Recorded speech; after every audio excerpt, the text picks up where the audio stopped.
Welcome to the Global Marketing Show, the podcast for all things international business. I'm your host, Wendy Pease, president of Rapport International and a translation expert. Come along with me today as we talk to an expert in the global marketing world about facing their biggest fears, hearing about mistakes they made or saw, discussing best practices, and sharing fun travel, language, and culture stories.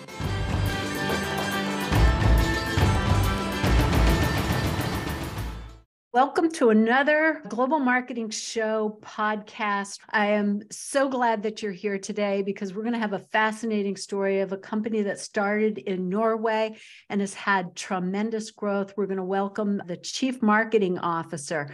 But before we get into that, let me just remind you that the podcast is sponsored by Rapport International, who provides translation services in over 200 languages. And they like to do tidbits and cultural education. So for today, let's talk about envy. Some business owners may have envy today when they hear about the growth rates of AutoStore. So when you think of a color to go with envy, what do you think of? Is somebody green with envy or are they yellow with envy?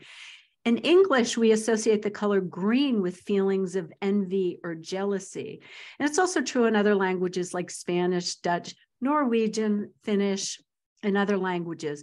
But in French and German, you can be both green and yellow with envy. So colors do make a difference in global marketing.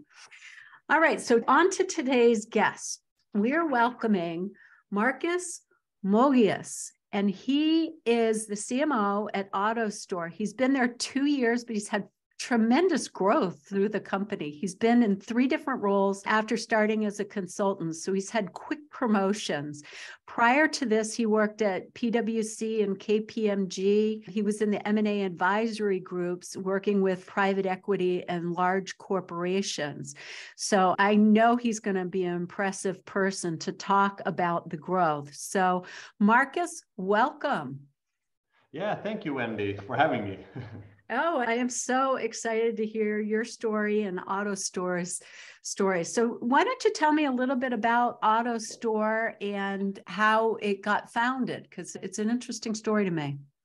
Yeah, so it all started with the idea of optimizing space in the warehouses in the company. By then, we belonged to a company called Hatteland Group, which was a Norwegian industrial technology company. And it was the technical director back then, Ingvar Hognaland, who wanted to optimize their own warehouses. And he put forward the idea of storing goods in a sort of Rubik's Cube. And that resulted later on to AutoStore and cube storage technology. Okay. And so tell me about how that works and how AutoStore enables that. Yeah, so to explain how the cubic storage is imagine you have bins with products in them stacked on each other, and those bins are inside a aluminum grid structure. And on top of that structure, you have tracks with robots running on top of them, picking up those bins and then transport them to the ports that are attached to this construction outside, where you either have people or robots picking up the products and preparing them for ordering and delivery to the customers. And so does AutoStore provide the technology, or just do you provide the whole structure, like automating, like coming in and building the robots? So we manufacture the hardware of the system with suppliers, so the robots and the ports and the grid. But then we have, in our go-to-market, we have partnerships of distributors globally and regionally that helps us to both design the system with the customer, but also install it and decommissioning it. And commissioning it, sorry. And commissioning it, right. And so yeah. each commission would be unique to that storage facility. Yeah, exactly. And that's why our system is very modular. So it's very flexible around how the warehouse looks like, or if you use the AutoStore behind your store at the mall, for example. So it's very flexible in the design. Okay. All right. And so it started in a small town in Norway. Tell Yes, me about exactly. yeah. Yeah. So it was in a small village called Nedre Vats on the west coast of Norway. And since then, we have grown to become a global company. So as I started in 1996, after that, 10 years, Hatteland were acquired by Arrow Electronics, which later then announced AutoStore as a spin-off. And then we went through a commercial phase and grew quite much before COVID, but also during COVID, we experienced quite a growth. And in 2021, we were also listed at the Oslo Stock Exchange here in Norway. Okay. So you just put a lot of information in these sentences, and I got to figure out which way to go. So you're founded so you're in a small town in Norway. So I'd like to know about, was the original vision to go global from the start, and then you went from, being a small company to on the stock exchange within what, like 20 years or something? Yeah, approximately. Yeah. Okay.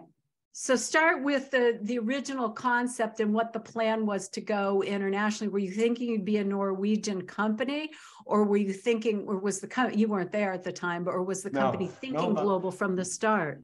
Yeah, but I know from my colleagues a very internal famous statement from Ingvar back then was that there should be as many bins as people in the world. And that was before we even had the first site at the customer. So the company has back then always had global ambitions and really strong belief in our technology. So and that really, you can see that in the culture of the company as well, that there always been global ambitions, and that has continued the growth.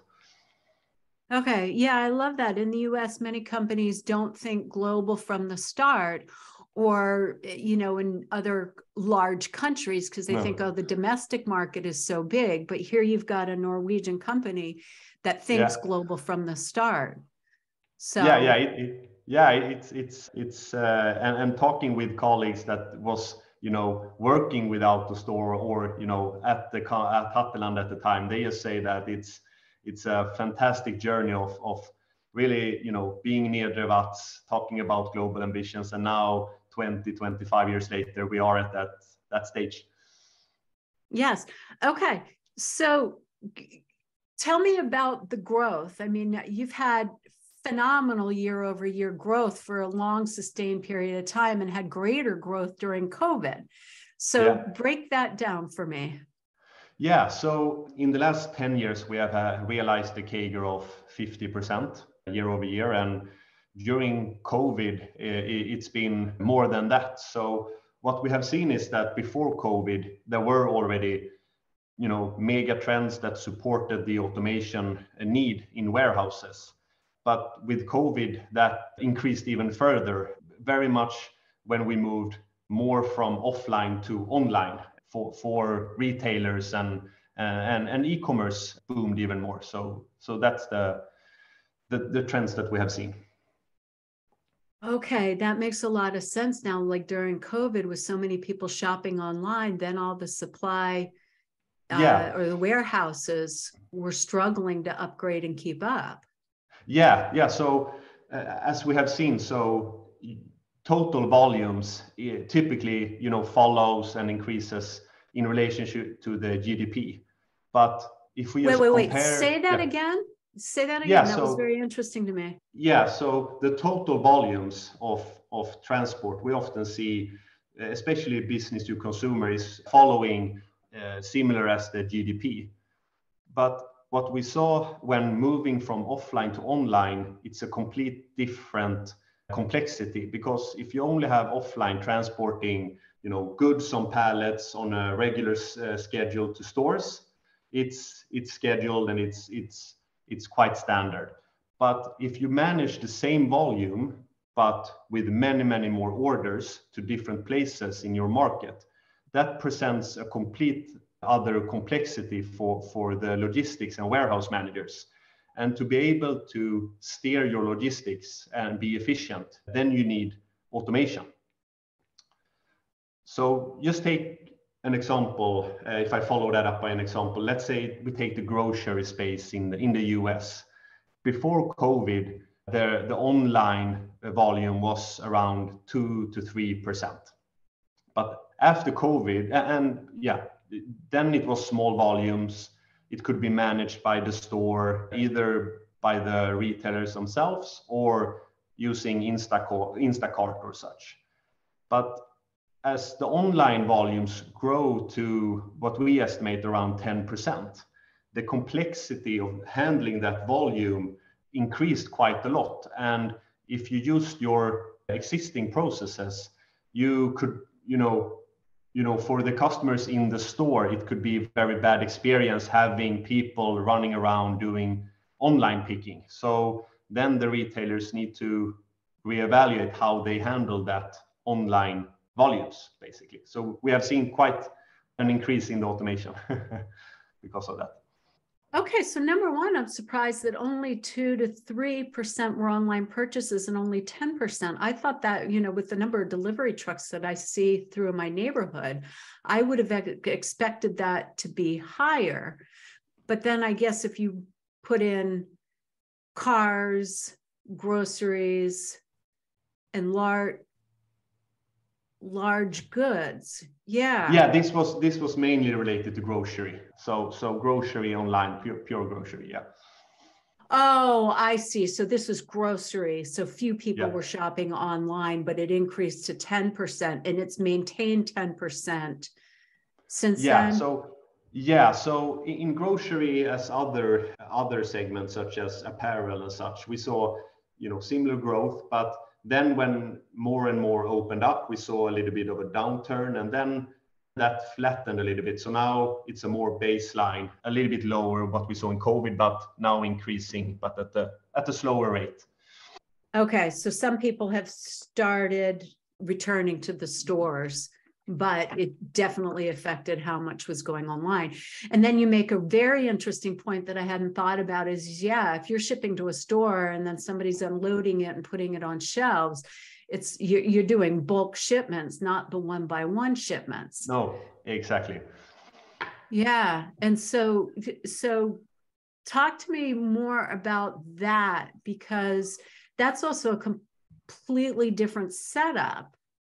Yeah, and that's and with that comes more customer demand on having more flexible options of curbside pickup and all that. So the omni-channel strategy for retailers is even increasing to manage that seamless customer experience.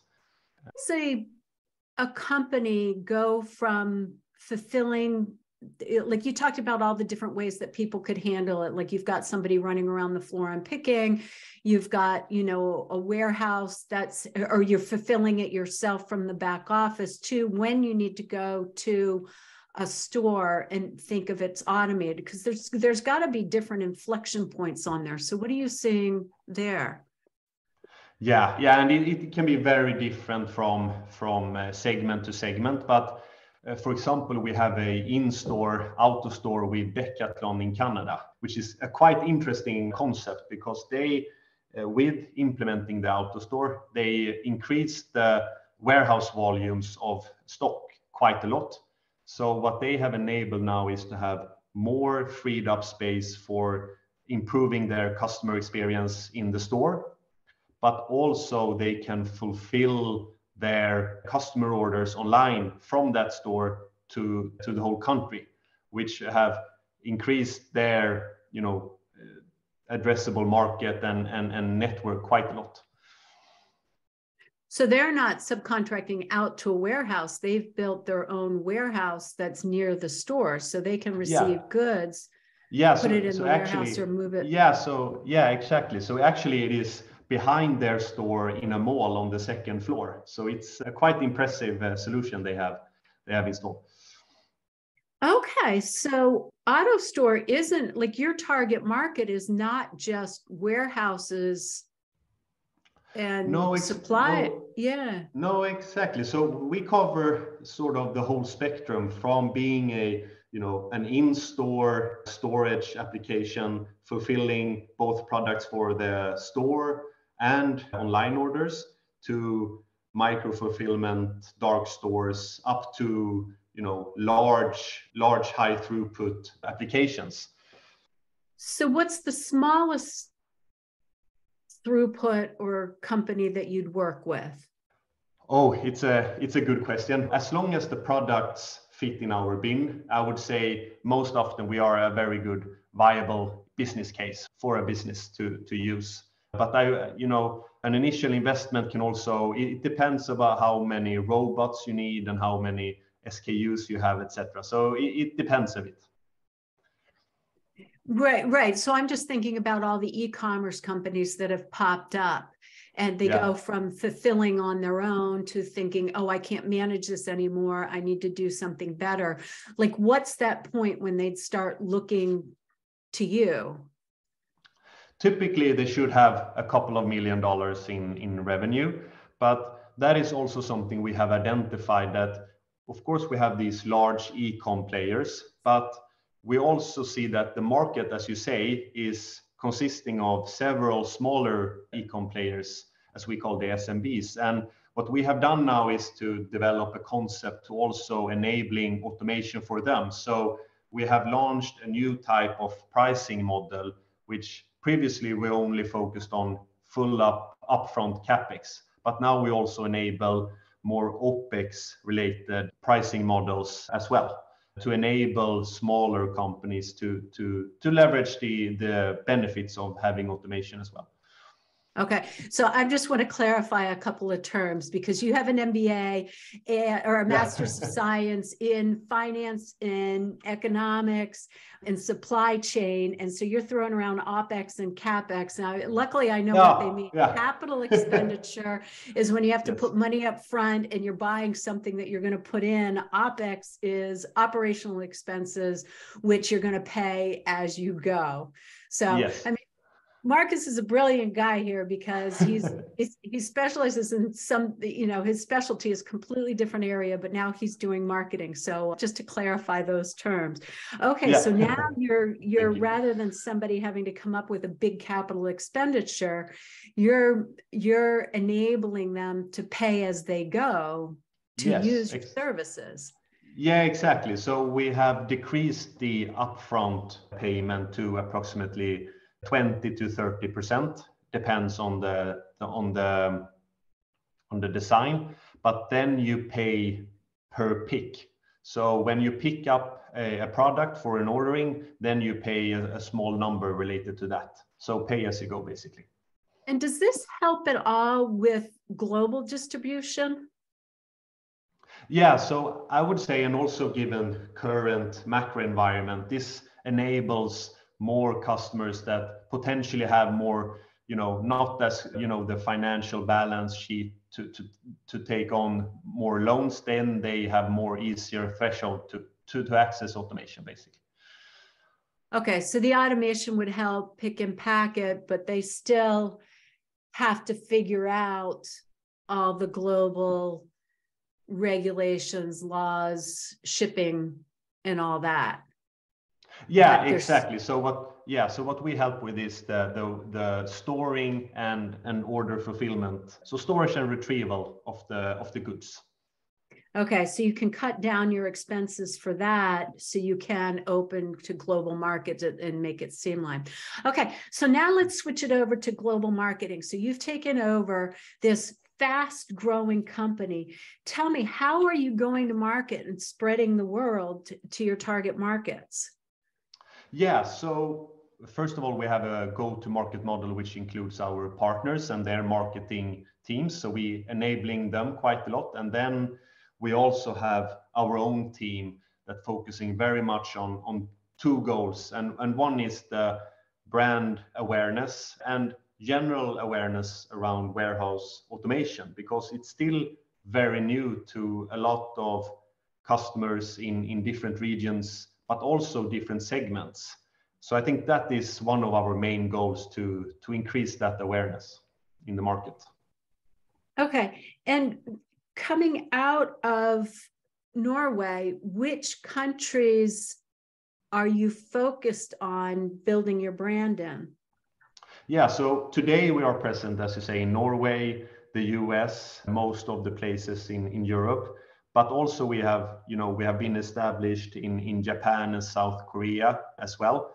And also our APAC headquarters is in Singapore, but we have sales in most of the countries in APAC as well. But there we have established offices. Okay. Are you in China? We don't have an office in China, but we have sites in China. So, okay. So you do sell into there, but maybe from some of the other. Okay. Yeah. And then how did you decide which countries to go into? It's based a bit on the characteristics. So of course, the business case about automation historically has been very much focused on, what's the cost efficiencies, and, can I run my operations with fewer people? So of course, labor cost and rent for warehouse space is two drivers, but also, the density in the countries and the adoption to automation. So Japan and South Korea, especially in APAC, have come a long way in that sense. But we also see with the business case now turning a little bit, so more focused also on driving and enabling your growth, store more in the space that you have, and be more effective towards the customers. So also adoption of online is an interesting factor. Mm-hmm. And how do you run your global marketing? Is it done out centralized, or is it more decentralized? How do you come up with your messaging or differentiators? And then how are you translating that to connect with your different markets? Yeah, that's a good question. So we have what we call a global team that is based out of Norway, where we do everything from product marketing, brand and content, creative, and channels and data, and so on, and communication. But then in our key markets, we have what we call regional marketing, where we have managers, as you said, managing the translation of content, the distribution of it, make sure that we come across with our messaging in the right and most efficient way. Because a market like Germany is different compared to the UK or the US. So we put a lot of efforts into that. Okay, so talk to me about the differences that you'd see. I mean, how you said how you do it in Germany versus the UK are very different, yet you're still talking about efficiencies and pick and pack. And so how do you have to adapt that for each market? Yeah, it's an interesting question, and I think it's both different if we look at segments. An e-com player have different needs and pain points compared to an industrial company or a healthcare company using our system or potentially want to use it. But across the markets, I would say we see different adoptions, for example, in the grocery space in Germany compared to the US, for example. That's one, but also the adoption of micro fulfillment centers. So it can be different across the different countries and regions. How is it different, the groceries in Germany versus the US? I'm always fascinated about buying and selling across countries. No, I would say the online is a bit lower in Germany compared to the US, and they are more focused on the large chains and price points, I would say. Oh, what we have seen. Okay, and so that means like grocery stores may be less of a target market in Germany. I wouldn't say less of a market, but I think the adoption may take a little bit longer time. Okay. And so when you're adapting it, it sounds like you're adapting it less by country culture and more by industry culture. Yeah, I think that is a good reference, because we see that, for example, an e-com player have different pain points or key, success factors compared to an industrial player. So let's say we take e-com, where the trends of customer demand, of lead times, shipping time is much shorter every year, and that requires some sort of automation. So for example, we have a site with Boost, which is one of the largest online apparel stores in the Nordics. And when a customer are ordering something online, it takes 48 seconds from that order until the product is provided at the port, ready to be picked and packed, basically. And that's competitive. If you could see me on video, my mouth is dropping. 48 seconds. You're talking less than a minute for the order to go in and be ready to be picked and packed. If you have your automation system in there, that means that can happen because it's all set up to happen immediately. Nobody has to read it, get there, find out there's a mistake or interpret it, or, so how long would it take to pick and pack and get it ready for shipping? Yeah, it's different, but I know at that site they are very efficient, so it's very quick. But if we compare that, those type of competitiveness and need to stand out in that market, we can compare to the industrial space, where maybe that type of key success factor is not as important as inventory accuracy, picking accuracy. We have sites, with warehouses close to the assembly line or a production line, and then the need for knowing what you have for screws and bolts and so on is very important, so you don't have to stop the line. So we see those type of differences, and that makes the messaging and all that very, very important. Yes. Okay. This is amazing. All right. So now, what have you struggled the most with in global marketing? Yeah, I would say, there are, the benefits of our system and what potential cultures and companies want to achieve can be different. So let's say in Japan and South Korea, they don't emphasize as much on, cost efficiencies, especially related to people, but more want to, realize operational efficiencies such as, delivery times, time from order to pick and all that. But so that is a challenge, to understand the cultural differences and how we should message the success factors from using our system. So that's one example. Okay, so that is the biggest thing with global marketing, is really making sure the message resonates through. And how do you do your market research? Yeah, so we don't both do it internally, but then we also use local agencies to support us in that, and also everything from insights gathering, but also in the help of messaging in the right way and translation. So we come across in the right way. Yeah. Okay. And then how do you make sure your translation is accurate? Yeah. So we have our regional marketing managers that is, proofreading, make sure that it comes across the right way. And then I think it's about building up a good relationship with the agency that helps us. So we make sure that they understand our product, our industry, and the right wordings, etc. And then are they finding a local translation agency in each market? Yeah, so it's a bit different from country to country. In some we have local translation, and in some we have more, it's the same company in 2 or 3 countries. Okay. And so you really don't manage that from a global level at all?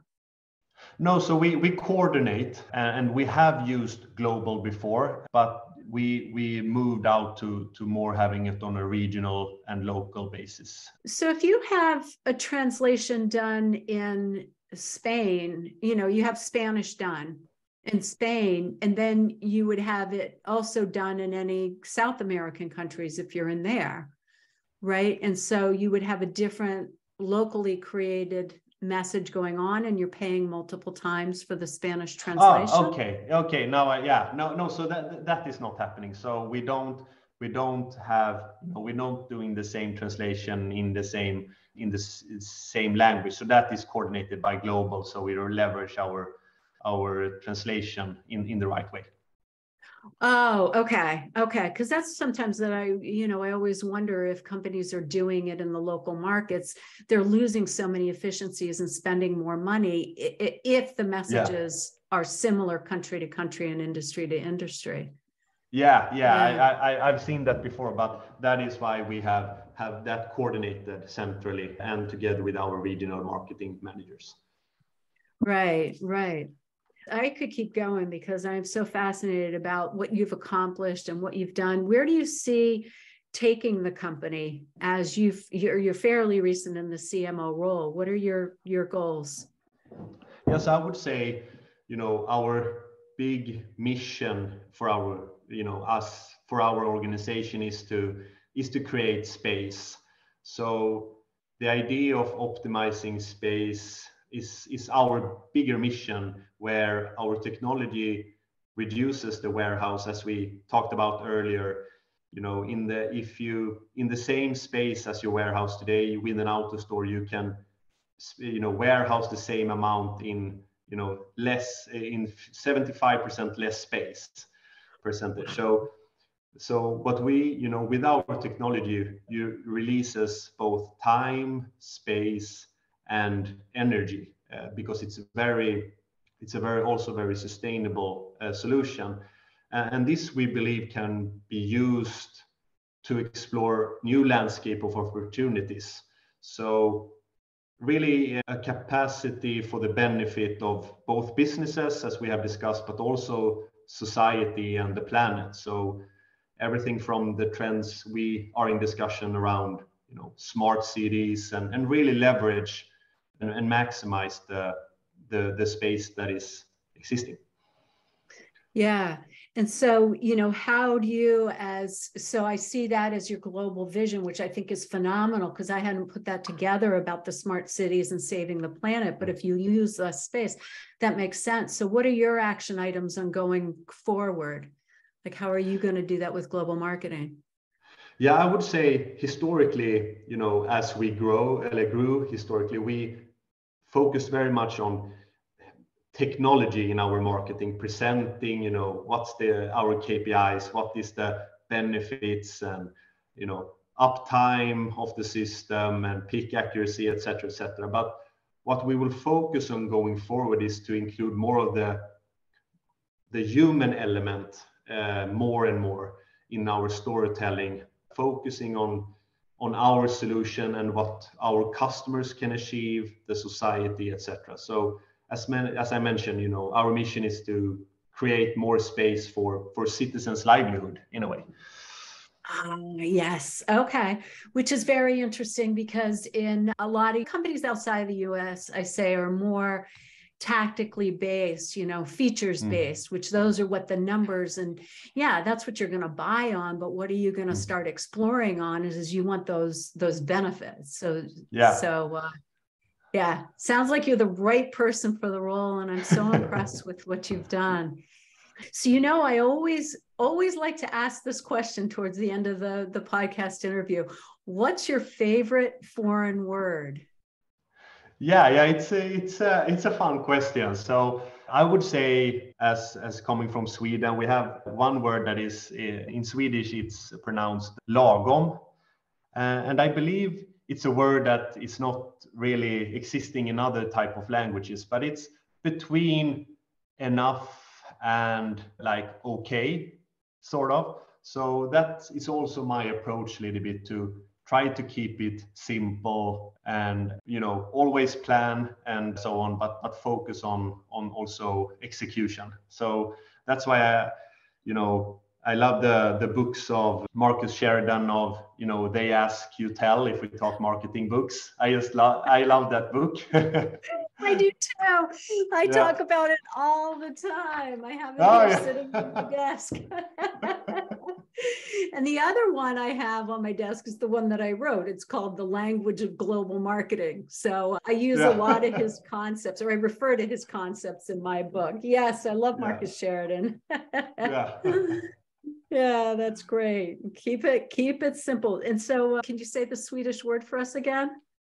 Lagom. Lagom. Oh, that's a good one. Okay. Well, Marcus, you have been, Marcus Mogéus rather than Sheridan, you have been absolutely fascinating with talking about logistics, because that's been such a hot topic, and how people can simplify. Where can people reach you if they'd like more information? Yeah, so they are always welcome to contact me on my LinkedIn page. And also you can reach me through our homepage. We have a contact form there as well. Okay, and go ahead and spell your name and then spell your website, your homepage. Yeah, so my name is Marcus with a C, Mogéus, Mogeus. So you can find me on LinkedIn, and our homepage at AutoStore is autostoresystem.com. AutoStoreSystem.com. Well, thank you so much. I appreciate you being here. Yeah, thank you as well. Lovely to be here. Okay. Yes, thank you. Okay, so if you enjoyed this episode, pass it on to somebody that you know who has an e-commerce company or a retail store or a warehouse, because if they haven't heard about AutoStore before, this sounds like a phenomenal opportunity on how to streamline and save the environment. And also, if you want to listen to any more of our podcast episodes, you can always go to Rapport Translations and search for the podcast to listen to all sorts of good episodes. And if you don't want to go there, of course, you can find us on Spotify and Amazon and any place else. Love your feedback. So come on back next time and we'll have another good guest for you. That's a wrap for this session. A big thanks to you for listening to the Global Marketing Show. Hope you had just as much fun as I did. New sessions launch weekly on all places you find podcasts: Apple, Spotify, Google Play, and of course on our website. If you know someone interested in this topic, please tell them about us. Au revoir for now.